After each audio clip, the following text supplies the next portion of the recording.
Kompas TV, independen, terpercaya.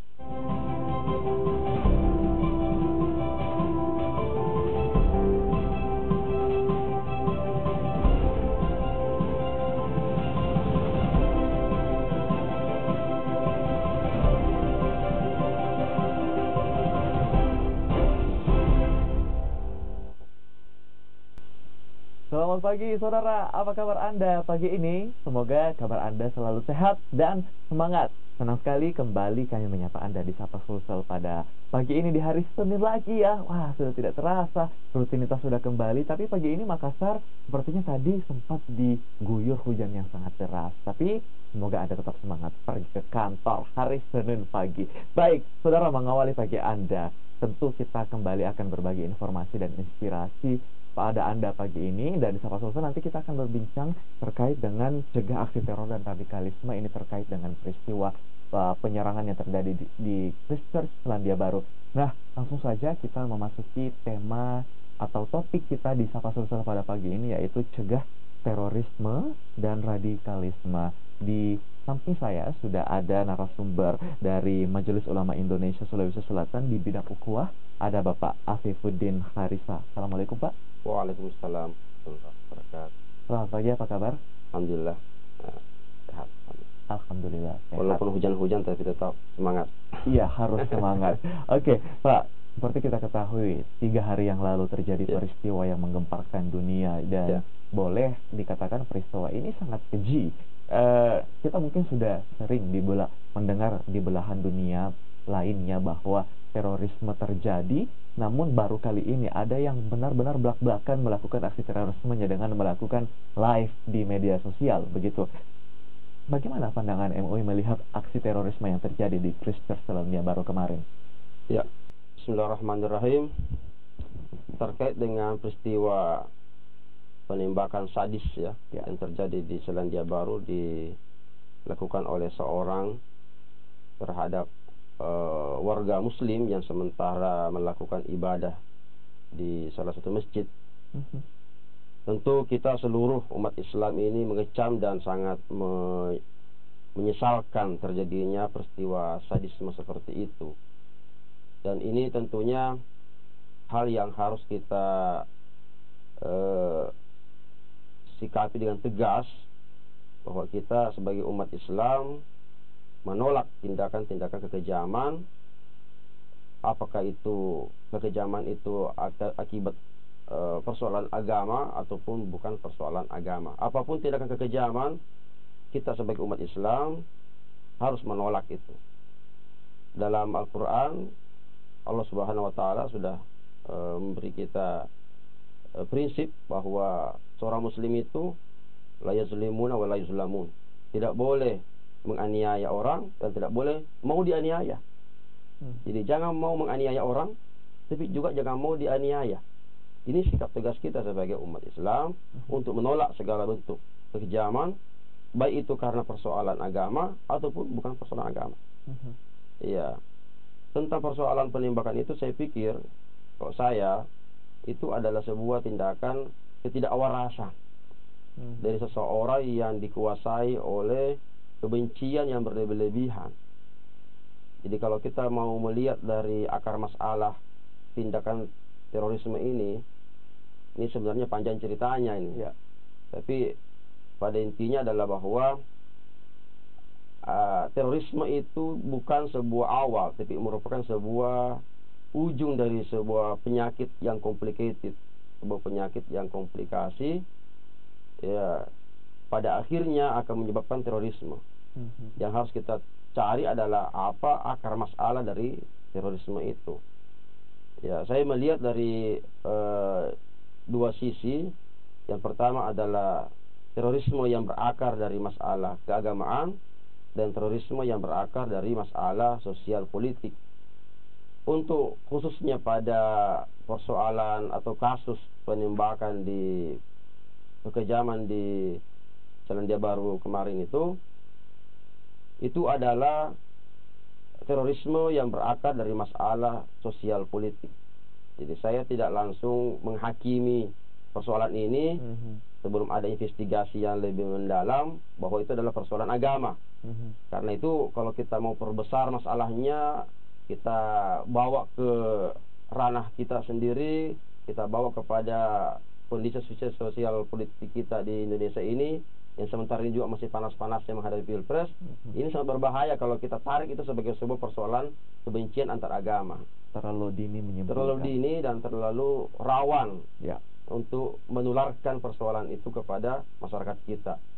Kita harus bijak bahwa ini adalah persoalan sosial politik di negara mereka, di mana ada sikap rasisme yang sangat ekstrim, dan ini yang menyebabkan terjadinya kebencian yang berlebihan, dan pada puncaknya melakukan tindakan yang sadis kepada orang-orang atau pihak komunitas yang sangat dia benci. Oke. Pandangan dari Pak Afifuddin dari MUI juga bahwasanya kejadian yang menimpa saudara-saudara muslim kita di Selandia Baru sana adalah kondisi sosial politik yang tidak begitu baik di sana. Oke, lalu secara umum sebenarnya apa yang menyebabkan terorisme ini masih terjadi? Ya. Terlepas dari semua kasus-kasus terorisme yang terjadi di berbagai tempat di belahan dunia ini, baik itu menimpa umat Islam atau dituduhkan kepada umat Islam, saya melihat bahwa akar masalah dari terorisme itu adalah berawal dari sikap eksklusifisme. Eksklusif. Eksklusif artinya adalah merasa dirinya lebih benar daripada orang lain, merasa orang lain atau menganggap orang lain lebih buruk atau lebih hina daripada dia, menganggap dirinya lebih mulia daripada orang lain, sehingga membedakan dirinya dari orang lain. Ini namanya eksklusif. Tidak mau menerima pendapat orang karena dia merasa pendapatnya lah yang lebih benar, orang lain tidak ada benarnya gitu. Ini penyakit kemudian meningkat menjadi sikap ekstremisme. Ekstrim artinya sikap berlebihan pada pendapatnya sendiri, pada kebenaran kelompoknya sendiri. Ya, sikap berlebihan kepada keberpihakan pada satu pendapat atau kelompok. Nah, ini dari mulai persoalan pribadi eksklusif ini merebak menjadi persoalan kelompok, sehingga ada namanya kelompok ekstremis, ada kelompok rasis yang melihat dirinya, sukunya, etnisnya lebih baik daripada orang, dan etnis orang, kelompok orang tidak berhak untuk hidup setara dengan dia. Ini ada terjadi di mana-mana. Bukan hanya persoalan agama, tapi persoalan sosial juga, bahwa misalnya ada di antara kita yang melihat dirinya lebih mulia daripada suku-suku lain, atau lebih harus dihargai daripada kelompok lain. Misalnya anti non-muslim, anti Cina, anti suku-suku tertentu. Ini adalah sikap ekstremisme ini, dan ini adalah pondasi juga, dasar dari munculnya sikap radikalisme. Nah, ketika dia sudah merasa dirinya berbeda dari orang lain, lebih hebat dari orang lain, lebih benar dari orang lain, kemudian dia berlebihan dalam satu pendapat, berlebihan ekstrim pada satu sikap, maka dia ingin memaksakan apa yang dia pahami, apa yang dia yakini, apa yang dia setujui untuk dipaksakan kepada orang lain. Dia paksakan apa yang dia inginkan kepada orang lain.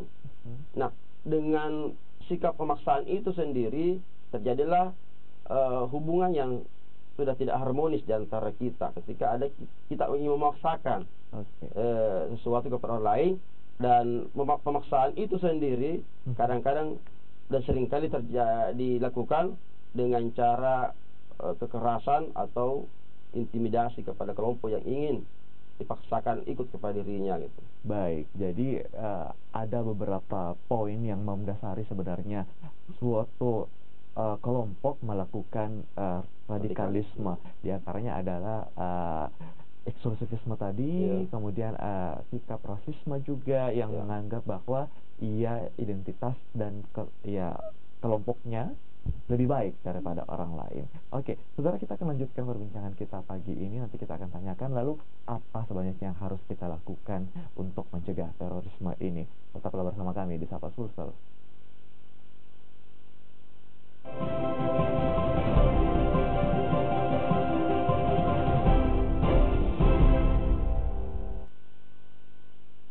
Saudara, Anda kembali bersama kami di Sapa Sulsel, dan kita lanjutkan topik kita pada pagi ini, yaitu cegah aksi teror dan radikalisme. Di segmen 1 tadi kita sudah menyinggung sedikit mengenai akar penyebab masih maraknya terjadi aksi terorisme, utamanya kemarin yang menimpa saudara-saudari muslim kita di Christchurch di Selandia Baru. Lalu Pak Afifuddin, apa sebenarnya yang harus kita lakukan untuk mencegah terjadinya aksi teror dan radikalisme ini?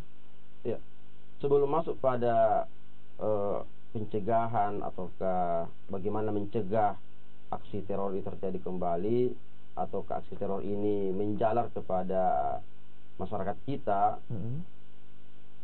kita dulu harus punya pemahaman yang utuh tentang apa disebut dengan ekstrim, radikal, ya. Menurut saya, setiap orang bisa saja radikal pada dirinya sendiri. Itu hak dia, gitu. Misalnya dalam beragama, dia ingin menampilkan simbol-simbol tertentu pada dirinya, memakai atribut-atribut yang dia yakini sebagai sebuah tanda keislaman yang dia inginkan ada pada dirinya, gitu. Cara berpakaian, cara ibadah, cara bersikap, itu sah-sah saja orang kalau ingin melakukan hal yang dia sangat yakin sebagai sebuah kebenaran. Tapi persoalannya adalah ketika apa yang dia yakin sebagai sebuah kebenaran itu dipaksakan kepada orang lain, dipaksakan kepada masyarakat, dipaksakan kepada negara sebagai sebuah kebenaran yang harus dilakukan. Kalau tidak, maka negara ini harus ditindaki, harus diancam, harus dirubah secara ekstrim, secara radikal. Nah, itulah yang radikalisme itu. Jadi radikal pada sisi akidah, teologi, kepercayaan, itu sah-sah saja ada orang yang berakidah radikal, memahami agama dengan cara yang sangat keras, ya. Silahkan Anda amalkan pada diri Anda sendiri. Tapi kalau itu menjadi sebuah kebenaran subjektif, kemudian dipaksakan kepada masyarakat, kepada pemerintah, kepada negara untuk diaplikasikan sesuai maunya, nah itulah disebut dengan radikalisme. Dan kalau tidak diikuti maunya, dia mengancam. Nah, mengancam itu namanya terorisme. Jadi kalau ada misalnya, ya, suami mengancam istrinya, mau ikuti apa maunya, dipaksakan untuk diikuti apa yang dia anggap benar, ya, istrinya belum tentu setuju tapi dia malah mengancam atau bahkan melakukan tindakan pemukulan dan sebagainya, itu adalah terorisme dalam rumah tangga. Jadi semua hal yang bersifat menimbulkan kecemasan itu dapat dikatakan sebagai terorisme. Ancaman ataukah tindakan kekerasan, ancaman untuk tindakan kekerasan atau sudah tindakan kekerasan yang sebenarnya, itu sudah termasuk terorisme. Dan apa yang terjadi di Selandia Baru ini adalah tindakan terorisme yang langsung terjadi, tidak mengancam. Dia tidak mengancam dulu tapi langsung terjadi. Tapi tayangan itu merupakan ancaman kepada yang lain. Ketika dia berkata bahwa saya akan teruskan apa yang saya lakukan ini kepada orang-orang Islam, nah itulah terorisme yang sebenarnya itu. Oke, tadi saya sempat ambil kesimpulan bahwa setiap orang sebenarnya harus paham bahwa setiap individu punya batasan, meskipun ia sangat yakin terhadap sesuatu, namun sekali lagi tidak boleh memaksa orang lain, begitu Pak. Oke, lalu apa sebenarnya peran yang bisa kita ambil untuk mencegah aksi teror dan radikalisme agar tidak terjadi lagi? Iya, ada 3 yang saya ingin sampaikan tentang bagaimana radikalisme dan terorisme ini bisa kita minimalkan atau kita bisa cegah. Yang pertama adalah belajar, mempelajari agama secara mendalam.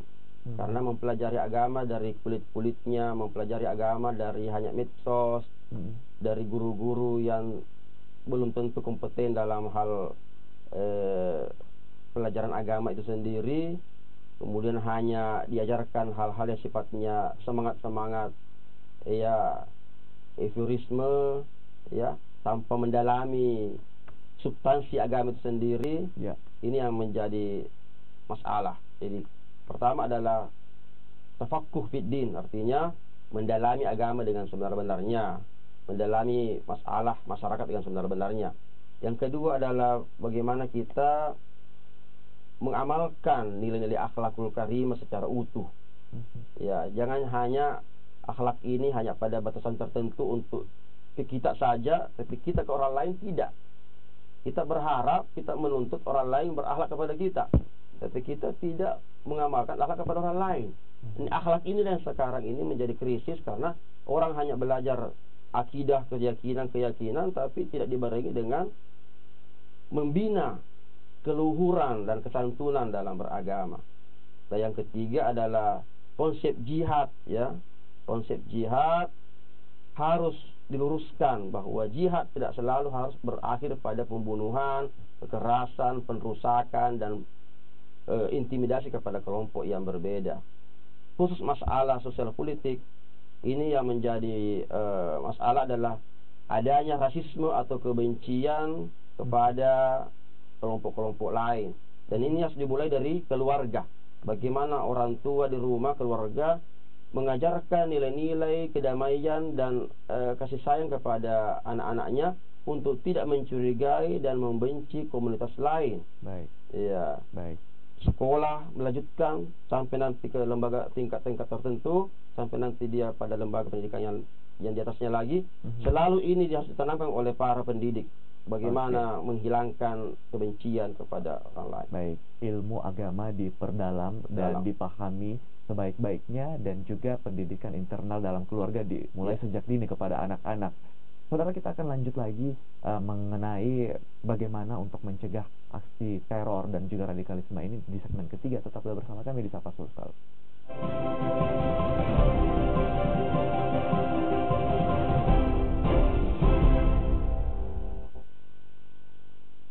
Anda kembali bersama kami di Sapa Sulsel, saudara. Saya kembali ke Pak Afifuddin Haritsa, wakil dari MUI Sulsel bidang ukhuwah, yang membahas bagaimana cegah aksi teror dan radikalisme terkait dengan isu penembakan massal yang terjadi di Christchurch, Selandia Baru. Pak, jika kita menemui orang-orang yang dalam hati sebenarnya kita merasa ada sesuatu yang aneh, atau katakanlah itu sebuah kecurigaan kepada mereka yang menunjukkan tanda-tanda adanya radikalisme pada dirinya atau kelompoknya, apa sih yang harusnya kita lakukan? Ya, yang pertama begini, kita tidak boleh dulu terlalu cepat buruk sangka kepada orang lain, ya, karena sangkaan-sangkaan sendiri adalah termasuk bentuk radikalisme juga. Kalau mensangkakan orang sesuatu yang kita asumsikan, kita judge orang, kita beri orang stereotype, itu juga termasuk radikalisme juga. Tapi yang kedua, kita lihat dulu apakah betul dia memiliki kriteria-kriteria yang tadi saya sebutkan, ekstrim, eksklusif, kemudian memaksakan dan mengancam. Nah, ini hal-hal yang perlu kita garis bawahi ini, bahwa ini adalah berpotensi untuk melakukan hal seperti itu. Nah, tentunya sebagai bagian daripada MUI dan sebagai juga saya wakil dari ICAT, Ikatan Cendekiawan Alumni Timur Tengah, ya, saya menghimbau agar kita tidak langsung melakukan stereotip, melakukan asumsi-asumsi sangkaan, tapi juga perlu memberikan warning kepada masyarakat tentang adanya orang-orang yang mencurigakan itu. Nah, jadi agar mereka tidak langsung ikut terpengaruh oleh orang yang ingin melakukan tindakan-tindakan terorisme di dalam masyarakat itu sendiri. Berhati-hati gitu. Tidak langsung menjudge atau menghakimi, tapi juga di sisi lain harus tetap waspada dan mengingatkan kepada orang-orang di sekitar kita bahwa jika ini adalah sudah keluar dari jalur norma masyarakat, begitu sebaiknya diwaspadai. Lalu Pak, terakhir, apa himbauan dari Pak Afifuddin atau dari MUI terkait dengan bagaimana kita mencegah terorisme dan radikalisme? Para pemirsa yang budiman, saya singkat saja.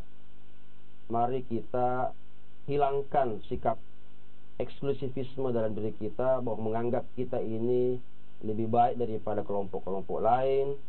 Mari kita hilangkan ya sikap ekstrim, berlebih-lebihan dalam memaknai segala fenomena-fenomena ini. Mari kita belajar untuk bersikap bijak dalam segala hal, dan jangan memaksakan sesuatu yang belum sepenuhnya bisa diterima oleh masyarakat. Kita berdakwah dengan bil hikmah dan nasihat yang baik. Saya kira agama ini adalah rahmatan lil alamin, dalam berdakwah, dalam merubah situasi masyarakat, merubah kondisi negara kita ini menjadi lebih baik, bukan dengan cara harus memaksakan atau menghancurkan, tapi dengan membina, membangun, dan mendidik manusianya untuk bisa masuk pada sebuah kondisi yang lebih baik daripada sebelumnya. Saya kira itu. Baik, saya ucapkan terima kasih untuk Pak Afifuddin Haritsah, wakil dari Majelis Ulama Indonesia Sulsel bidang ukhuwah, yang telah berbagi bersama kita pada pagi ini. Dan saudara, demikianlah jumpa kita di Sapa Sulsel untuk hari ini. Mewakili tim yang bertugas, saya Nana Narundana mengucapkan terima kasih atas perhatian Anda. Selamat pagi, selamat beraktivitas.